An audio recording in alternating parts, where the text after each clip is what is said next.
ओम नमः शिवाय। भगवान ओमकार की नगरी ओमकारेश्वर में आपका स्वागत है। ये ममलेश्वर सेतु है। यह सेतु मां नर्मदा के दक्षिण तट को ओमकार मांधाता टापू से जोड़ता है। ओमकार मांधाता टापू मां नर्मदा के बीचों बीच बना है। यह टापू 3.5 मील लंबा और 2 मील चौड़ा है। इस टापू के पूर्व में नर्मदा मैया का प्रवाह 2 प्रवाहों में बट जाता है। एक प्रवाह इस टापू के उत्तर में है और एक दक्षिण में। ये दोनों प्रवाह टापू के पश्चिमी छोर पर फिर से एक हो जाते हैं। ओमकार मांधाता टापू का मुख्य आकर्षण है ओमकारेश्वर महादेव। इस टापू पर महाराजा मांधाता का निवास हुआ करता था और भी कई मंदिर और तीर्थ है इस टापू पर। ओमकार मांधाता टापू की परिक्रमा का भी विशेष महत्व है।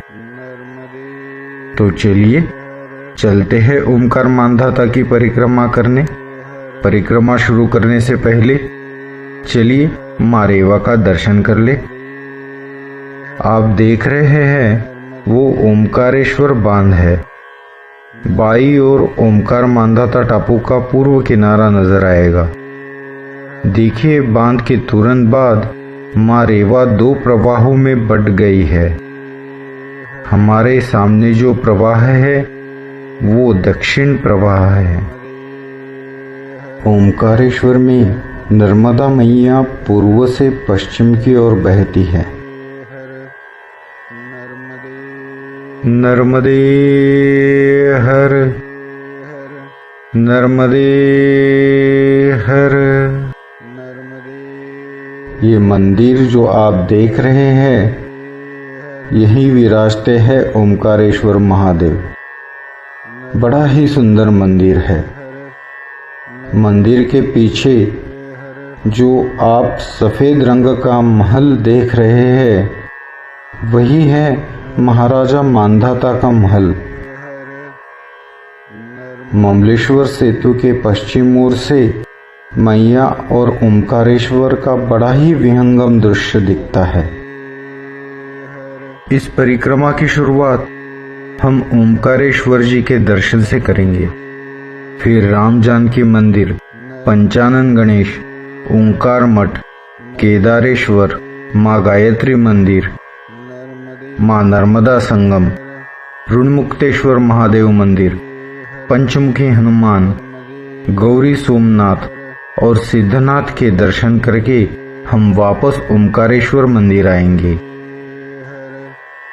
यही हमारी परिक्रमा पूर्ण होगी। इस परिक्रमा के दौरान हम महाराजा मांधाता की कहानी सुनेंगे और ओमकारेश्वर का स्थान महिमा भी सुनेंगे। चलिए अब ओमकारेश्वर जी के दर्शन करते हैं और परिक्रमा की शुरुआत करते हैं। अब हम पहुंचे हैं ओमकारेश्वर महादेव जी के मंदिर में। ये 12 ज्योतिर्लिंगों में से एक है। ओम नमः शिवाय। ओम नमः शिवाय। ओम नमः शिवाय। ओम नमः शिवाय। ओम नमः शिवाय। ओम नमः शिवाय। ओम नमः शिवाय। गर्भगृह में फोटो नहीं खींच सकते तो हम कैमरा यहीं बंद कर देते हैं और दर्शन कराते हैं। अब हमारी ओमकार मांधाता परिक्रमा शुरू हो गई है। हमें याद रखना है कि इस परिक्रमा के दौरान हम हर नर्मदे या ओम नमः शिवाय या जो भी इष्ट मंत्र हो उसका जाप करते रहे। नर्मदे हर, नर्मदे हर, नर्मदे हर, नर्मदे हर। यही ओमकारेश्वर मंदिर के पास ही राम जानकी मंदिर है। श्री राम जय राम, जय जय राम। और उसके बाजू में पंचानन गणेश मंदिर है। ओम गणपतये नमः। एकदंताय विद्महे वक्रतुंडाय धीमहि तन्नो दन्ति प्रचोदयात्। ओम गणपतये नमः।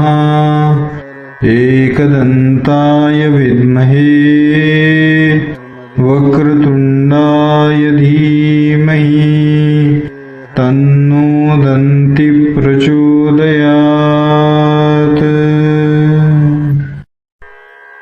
चलिए आगे बढ़ते हैं। आइए अब सुनते हैं भगवान ओमकारेश्वर की कहानी। द्व्यधिकं देवि जानीहि पंचाशत्तममीश्वरम् ओंकारेश्वर इत्याख्या यस्यास्ति भुवनत्रये प्राकृते कल्पसज्ञे तु प्रथमे प्रथमं मया वक्त्राद्युत्पादितो देवी पुरुषः कपिलाकृति। अर्थात स्वयं विश्वेश्वर महादेव देवी पार्वती से कहते हैं, हे देवी, इस धरा में जो देवता ओमकारेश्वर के नाम से प्रसिद्ध है, मैं उन 52वें शिवलिंग की महत्ता का वर्णन करता हूँ। ध्यान से सुनो। पहले प्राकृत कल्प में मैंने अपने मुंह से ऐसे पुरुष की सृष्टि की थी जिसकी आकृति एक कपिल या शुभ्र वर्ण गाय की तरह थी। मैंने उससे कहा था, तुम अपनी आत्मा को विभाजित करो। जब वह इस चिंता को लेकर ध्यानाविष्ट हुए कि किस विधि से मैं अपनी आत्मा का विभाजन करूं, उस समय मेरी कृपा से उनके देह को भेद कर त्रिवर्ण स्वर रूपी चतुर्वर्ग फल प्रदायक ऋग, यजु, साम नामक ब्रह्मा, विष्णु और शिवात्मक ओमकार अपने प्रभाव से समस्त चराचर को व्याप्त कर आविर्भूत हुए। तब मेरी उदार वाणी द्वारा समान रूप से सुसज्जित अथवा अलंकृत होकर उन ओंकारेश्वर के हृदय से स्वतः एक वषटकार ध्वनि निकली। साथ ही उनके पास देवी गायत्री, जो 24 अक्षर विशेष से बनी है, वो पंचशीर्षा है, और जो मधुर भाषिणी है वह भी प्रकट हुई। यही गायत्री देवी जगत में सावित्री के नाम से सुप्रसिद्ध हुई।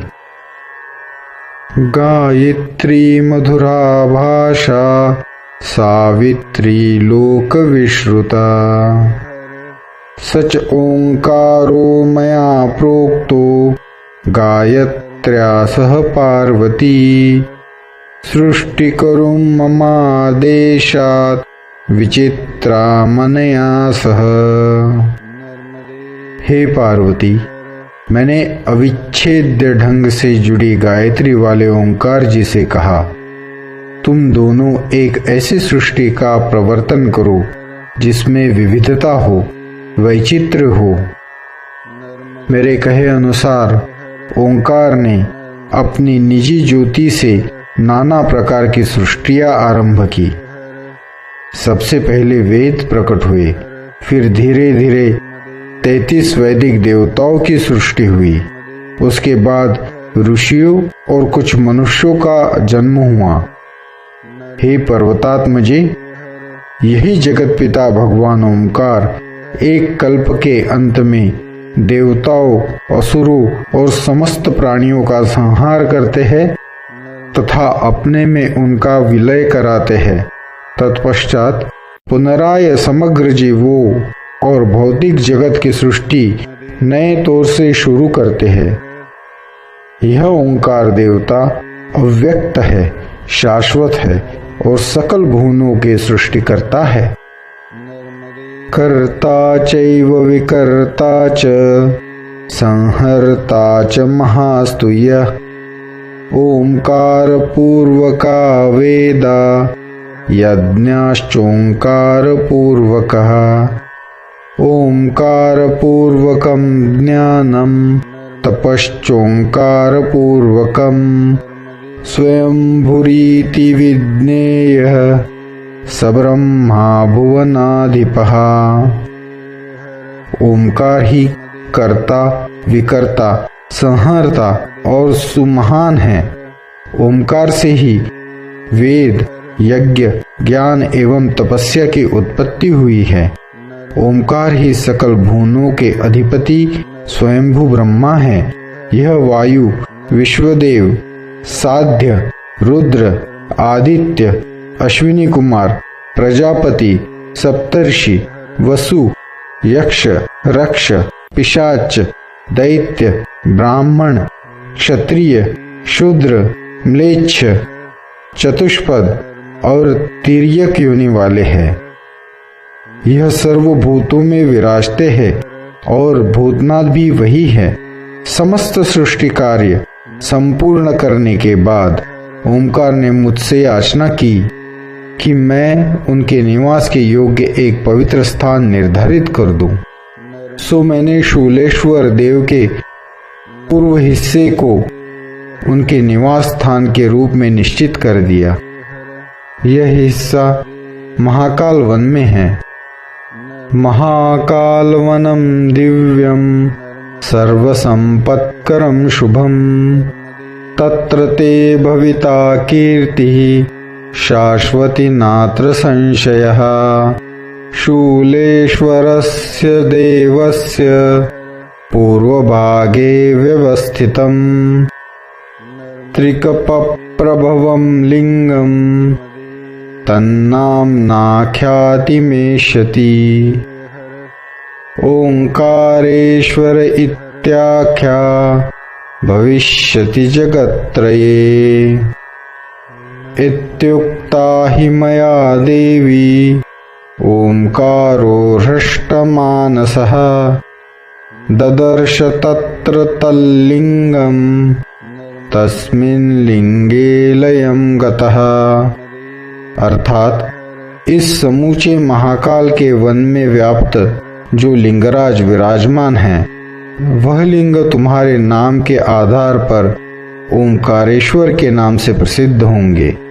मेरी यह बात सुनकर ओंकार अत्यंत प्रसन्न हुए। वह वहां गए, लिंग का दर्शन किया और उसी में विलीन हो गए।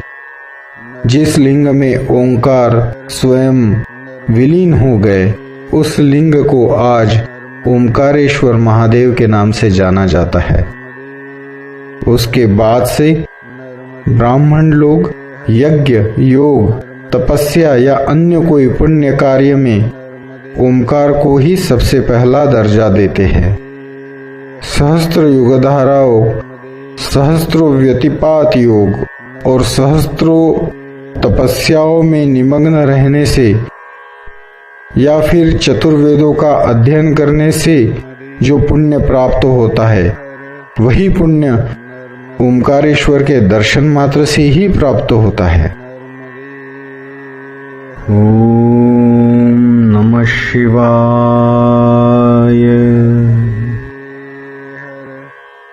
ओम नमः शिवाय।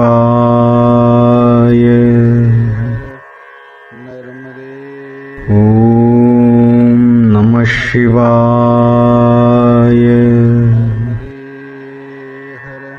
अब हम पहुंचे हैं केदारेश्वर तीर्थ।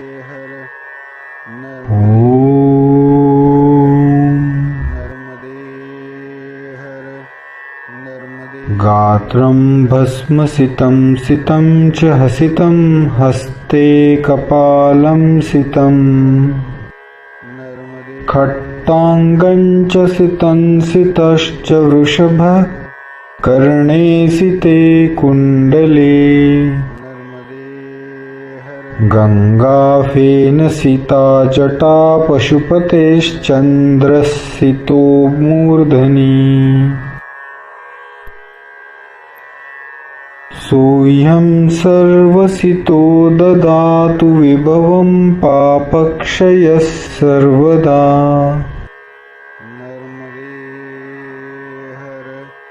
अर्थात जिन पशुपति का बदन भस्म चर्चित और श्वेत शुभ्र है, जिनकी मुस्कान अत्यंत उजली है,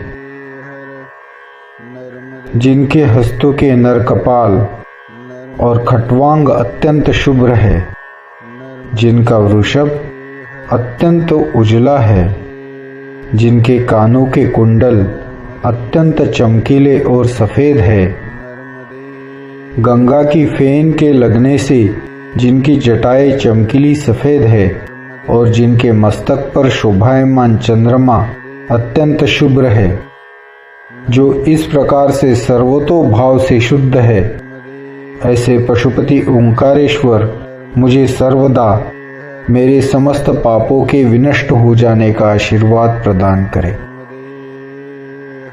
नर्मदे हर नर्मदे हर नर्मदे हर नर्मदे हर नर्मदे हर नर्मदे हर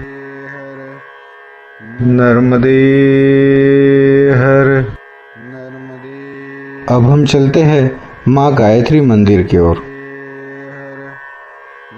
माँ गायत्री जो पंचमुखी देवी है, जिन्हें सावित्री भी कहा जाता है, उनकी इस सृष्टि की रचना में महत्वपूर्ण भूमिका है।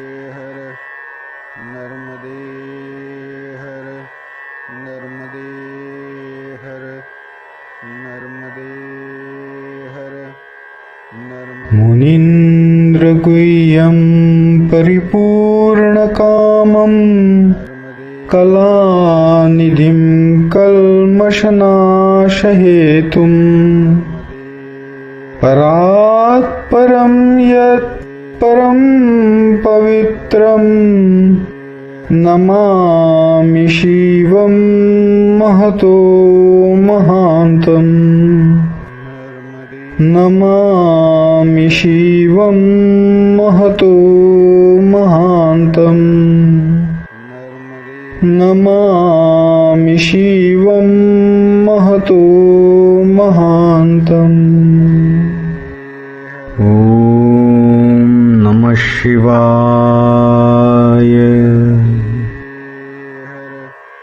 आइए माँ रेवा का फिर से दर्शन करते हैं और मैया की गूंज सुनते हैं। नर्मदे हर वेदमयी वात्सल्य रूपिणी पावन पुनीता नर्मदा मैया की जय। नर्मदे हर नर्मदे हर।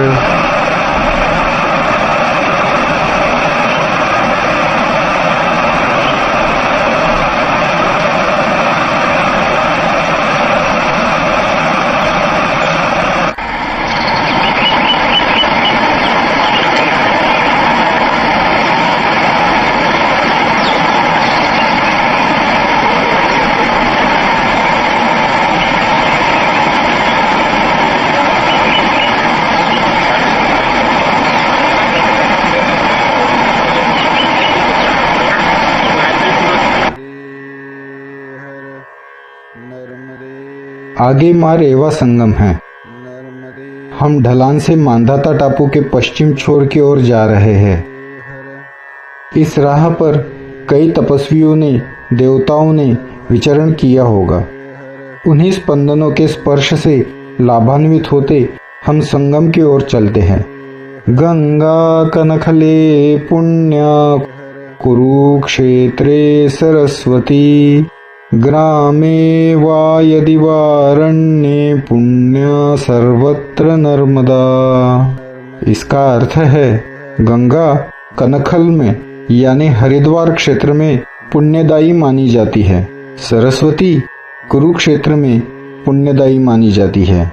वैसे तो सरस्वती के तट पर काफी यज्ञ याग हुए हैं, फिर भी भगवान कृष्ण ने अर्जुन को गीता का उपदेश कुरुक्षेत्र में दिया था, इसलिए सरस्वती कुरुक्षेत्र में ज्यादा पुण्यदायी है। लेकिन माँ नर्मदा वो तो अमरकंटक से रेवा संगम तक छोटे गांव या अरण्य कहीं से भी गुजरे एक जैसे ही पुण्यदायी है। मूर्ति मनोहर मंगलकारी, नीलांबर है मगर सवारी, रूप मनोहर भवभयहारी, महिमामित अपार रे मैया है तेरी सहारे।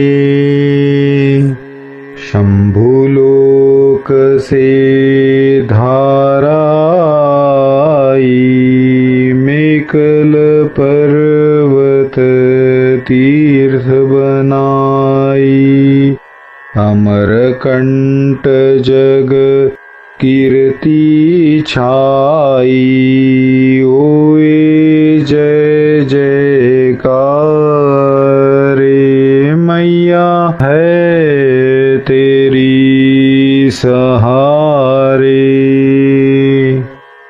आइए चलते हैं ऋणमुक्तेश्वर महादेव के मंदिर की ओर। महायोगी शंकराचार्य ने ऋणमुक्तेश्वर महादेव की स्थापना की थी। वैसे तो एक इंसान के जन्म के क्षण से ही उस पर कुछ न कुछ ऋण तुरंत सवार हो जाते हैं। हम सभी लोग पंच ऋणों में आजीवन आबद्ध रहते हैं, जैसे मातृ ऋण, पितृ ऋण, ऋषि या गुरु ऋण, देव ऋण और देश या समाज ऋण। इनमें मातृ ऋण और पितृ ऋण चिरस्थायी ऋण हैं, जिन्हें चुकाया नहीं जा सकता। ऋषि या गुरु ऋण शास्त्रों के अध्ययन, अध्यापना, मनन और स्वाध्याय द्वारा और उन पर भाष्य या टीका आदि रचना करके उतारी जा सकते हैं। इसी तरह देवताओं की पूजा, जाप, तपस्या और यज्ञ आदि रस्मों के पालन करने से देवऋण उतारा जा सकता है। राष्ट्र की उन्नति के लिए जी जान से सचेत रहना, समाज की सुरक्षा एवं सुख के लिए सदैव कार्यरत रहना, इन चीजों से देश या समाज ऋण से भी मुक्त हुआ जा सकता है। चलिए अब हम आगे चलते हैं।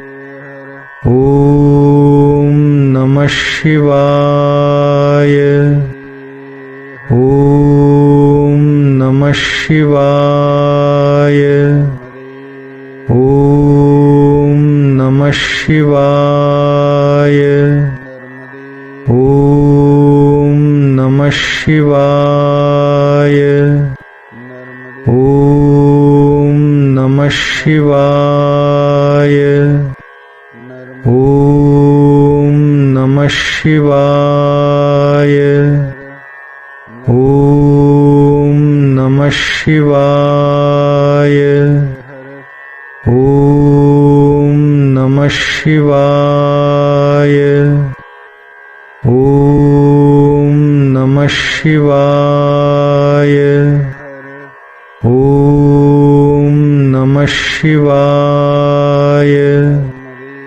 ओम नमः शिवाय। ओम नमः शिवाय। ओम नमः शिवाय। ओम नमः शिवाय। ओम नमः शिवाय।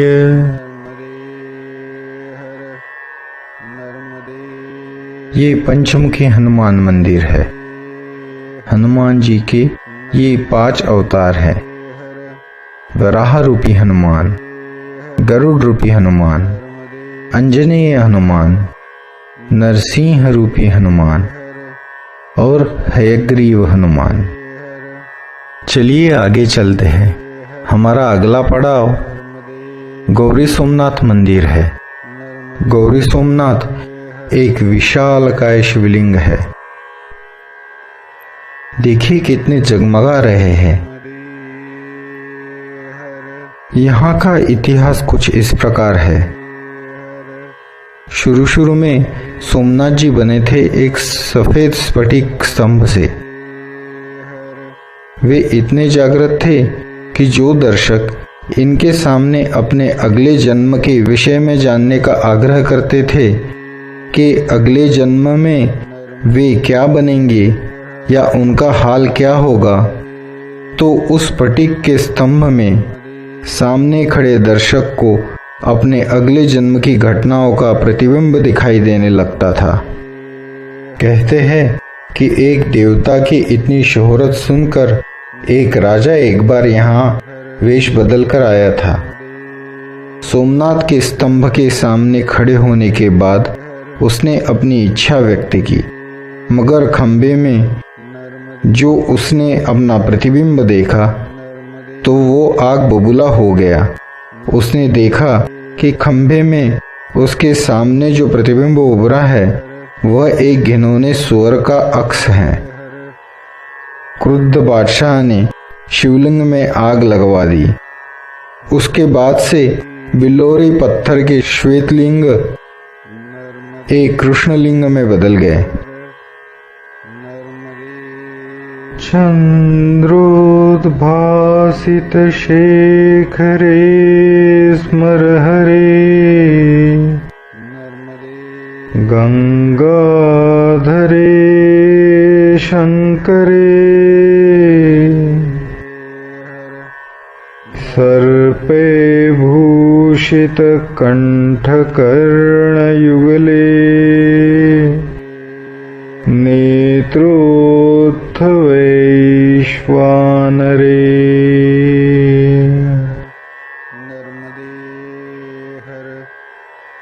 दन्तित्वकृत सुंदरांबरधरे, त्रैलोक्य सारे हरे, मोक्षार्थं कुरु चित्तवृत्तिमचला, मन्येस्तु किं कर्मभिः। अर्थात आदि गुरु शंकराचार्य ने भक्तिपूर्ण इस स्तोत्र की रचना करते हुए भाव विभोर होकर कहा, जिनके मस्तक पर चंद्रमा शोभायमान है, जो कामदेव के भस्म करता है, जो गंगा को अपनी जटाओं में धारण करते हैं, जिनके कंठ एवं कर्णयुगल सापों द्वारा आभूषित हैं, जिनके नैनों से अग्नि ज्योति की छटाएं निकलती है, जो मृग चर्मधारी है और जो समस्त त्रिलोक के सारभूत है, ऐसे सुंदर शिवजी के ऊपर अपनी चित्तवृत्ति को अर्पित करो और किसी अन्य कर्म की क्या आवश्यकता है। आइए चलते चलते सुनते हैं महाराजा मांधाता की कहानी। इक्ष्वाकु वंश में एक युवनाश्व नाम के राजा हो गए हैं। वे राजर्षि बहुत समय तक संतानहीन ही रहे। तब उन्होंने अपना राज्य मंत्रियों के अधीन करके वन में प्रवेश किया और शास्त्रोक्त विधि से अपने मन का संयम करके फल मूल का भक्षण करते हुए वही भारी तपस्या की। एक दिन की बात है, वे राजा प्यास से विकल हो गए। उनका गला सूखने लगा। तब वे पानी के लिए एक आश्रम के भीतर गए। रात्रि का समय था, सब लोग सो गए थे, अतः उनके मांगने पर भी किसी ने उनकी बात नहीं सुनी। किसी शक्तिशाली ऋषि ने उन्हीं राजा युवनाश्व को पुत्र की प्राप्ति के लिए मंत्रों से अभिमंत्रित करके एक जलपूर्ण कलश स्थापित कर रखा था। प्यासे हुए राजा बड़े वेग से दौड़े और उसी जल को पीकर सो गए। प्यास से व्याकुल राजा उस शीतल जल को पीकर बहुत सुखी हुए। तदनंतर मुनियों को यह बात मालूम हुई। उन्होंने कुपित होकर पूछा, किसने कलश का जल पिया है? युवनाश्व ने कहा, महात्माओं, यह काम तो मैंने ही किया है। तब महर्षि भार्गव ने कहा, राजन, यह जल तुम्हारे पुत्र होने के उद्देश्य से तपस्या से सिद्धित एवं अभिमंत्रित करके रखा था।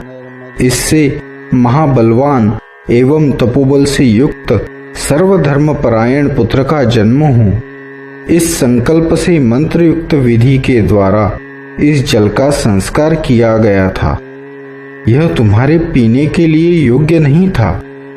आज तुम्हारे द्वारा जो कार्य हुआ है वह अवश्य ही प्रारब्ध से प्रेरित है।